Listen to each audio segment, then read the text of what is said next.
I crec que el més positiu de canviar de llengua i començar a utilitzar el valencià a tots els àmbits que puc ha sigut que he obert la ment moltíssim més amb altres llengües, per exemple, presents a l'estat espanyol. Això a l'exterior i cap a l'interior, tal volta valoro moltíssim el sentir-me part d'alguna cosa, que forma part de la meva identitat, la connexió que en tinc amb els del meu voltant, amb la meva terra, amb la seva cultura. Més que defensar-la, perquè no tot el que té la cultura és bo, i això és així, més que defensar-la, comprendre els meus arrels, els meus avantpassats, el passat, el present, el futur del lloc on visc, i sobretot també eixe interès per aprendre, perquè és que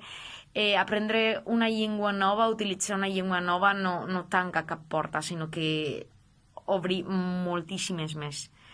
Aleshores crec que aquestes són les coses més positives d'haver canviat de llengua. L'aprenentatge que em porta i sobretot l'empatia que he guanyat amb altres persones que també parlen llengües diferents i viuen les mateixes situacions que jo. Jo crec que les coses positives és les que te dona aprendre qualsevol llengua. Si tu eres una persona que coneix llengües, tens moltes claus de moltes portes que després podràs utilitzar o no, però posem per cas, si tu aprens valencià i tu parles valencià, tu tens la porta oberta a accedir a molts cercles socials i a molts cercles locals, si vols, etc. I per descomptat a treballs, per descomptat a llocs de faena, siguin públics o privats, perquè és un coneixement més que a més puntua, i això és en el terme pràctic, però és que en el terme estrictament personal.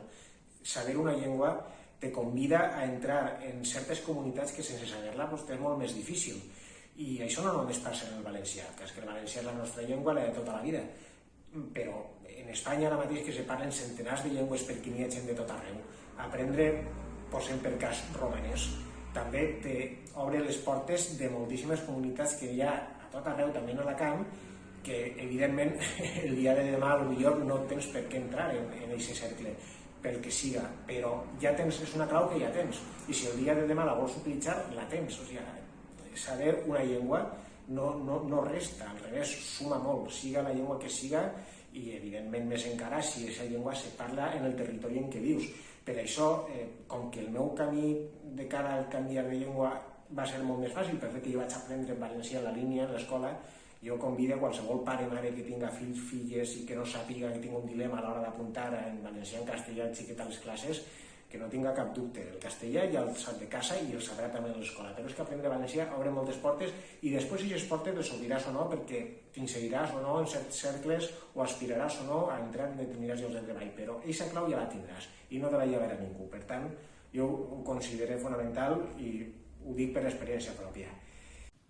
El fet de canviar de llengua m'ha ajudat a fer noves amistats, a entendre la realitat lingüística de la zona on visc,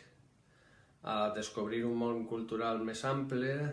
mitjançant la música, la literatura, els mitjans de comunicació, a sentir-me més integrat amb la gent.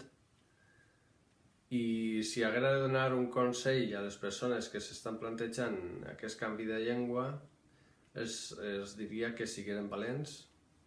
que obrin la seva ment,